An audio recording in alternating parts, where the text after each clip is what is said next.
Bon matin et bienvenue dans la petite météo du Tao.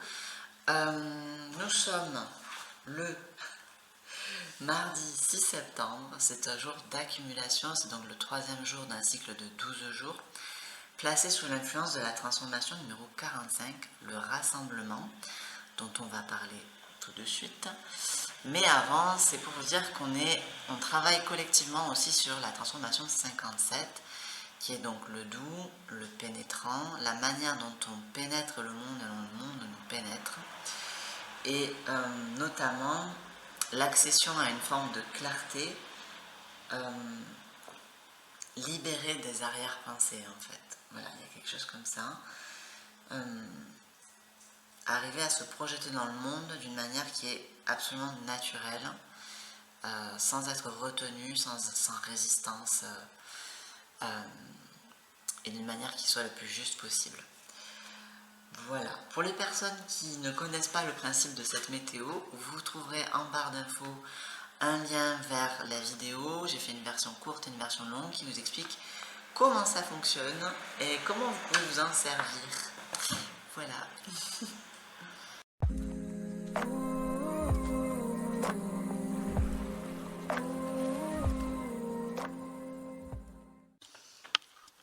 Alors un jour d'accumulation, c'est un jour où on va remplir avec des éléments qui ont trait à notre projet la place qu'on avait fait sur le jour de nettoyage. C'est-à-dire qu'il y a eu un vide et maintenant on fait le plein.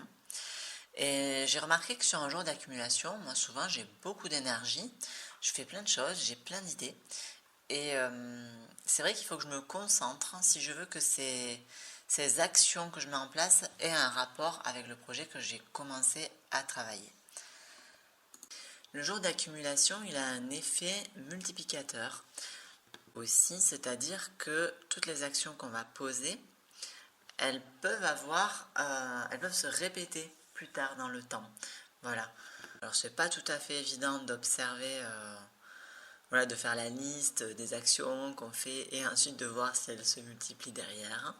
Mais c'est ce qui est noté dans les classiques chinois. Alors ensuite, cette journée, elle est placée sous l'influence de la transformation numéro 45, donc le rassemblement ou le recueillement. L'image de cette transformation, c'est un peuple qui se rassemble autour de son roi et ce roi rentre dans le temple. Ou alors, c'est des cours d'eau qui se rassemblent et forment un fleuve et ensuite vont à l'océan. Donc il y a comme ça une progression qui nous amène quelque part et dans un endroit, en l'occurrence, qui est plutôt de l'ordre du sacré. Et quand je dis sacré, je veux dire un endroit qui finalement est le point central de tout un tas de relations autour de lui-même. Et ce qui en fait, oui, c'est un point central, une focale, un focus. Voilà. Et donc ce point-là nous parle de l'ensemble. Et c'est en ça qu'il est sacré. Parce qu'il est au centre de relations multiples. Et qu'il exprime quelque chose finalement d'universel. Lorsque dans le taoïsme on parle du peuple et du roi et du temple, le peuple c'est le corps, le roi c'est la conscience, et le temple c'est cet espace du sacré où on se relie à sa propre divinité, à une conscience supérieure, cette conscience qui nous fait agir pour le bien commun, qui fait dans chaque action, qui fait en sorte que chaque action soit de l'ordre du gagnant-gagnant et pas de l'ordre d'une action qui sépare, qui est uniquement faite pour soi-même. Donc finalement, sur cette journée, ce qu'on pourrait être amené à faire, c'est à accumuler la sensation d'être proche de soi ou d'être soi. On peut observer sur cette journée tout ce vers quoi nous porte notre amour, notre élan, vers quoi est-ce qu'on a de l'intérêt, quels sont les liens qui nous relient au monde pour mieux percevoir les liens qui nous relient à nous-mêmes. C'est difficile de définir ce qu'on est, c'est difficile de définir l'amour qu'on se porte et donc aussi ce qu'on est venu faire ici et le sens de la vie en général. Et ça, j'en ai déjà parlé sur le jour de nettoyage. Et donc aujourd'hui, ce qu'on peut accumuler, c'est un ensemble de perceptions, un ensemble d'échos qui nous parlent de nous. En fait, dans le recueillement, il y a comme une action intérieure de joindre les mains. Alors, bon, pas comme pour une prière, mais comme pour faire une coupe. Et c'est une coupe qui permet de recueillir ce qui se manifeste à travers soi. Qu'est-ce qui sort de nous?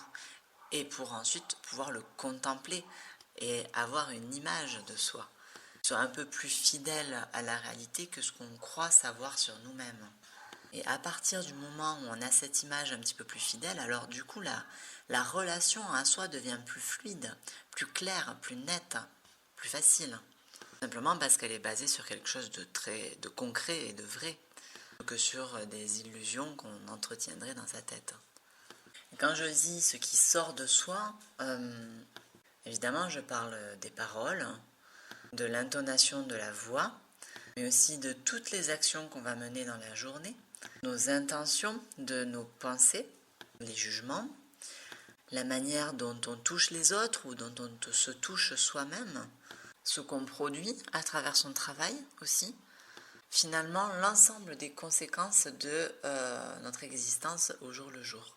Conséquences immédiates, concrètes, visibles, sensitives. Comme ça, à la fin de la journée, on obtient un petit recueil qui nous parle de nous-mêmes. Merci d'avoir regardé cette vidéo jusqu'au bout. Dites-moi dans les commentaires comment vous avez ressenti la journée de la veille et n'hésitez pas à me solliciter pour un tirage de Yi Jing ou pour un accompagnement personnalisé basé sur votre thème en astrologie chinoise. Et puis surtout, prenez le temps de sentir pleinement ce que cette journée vous propose d'unique. À demain!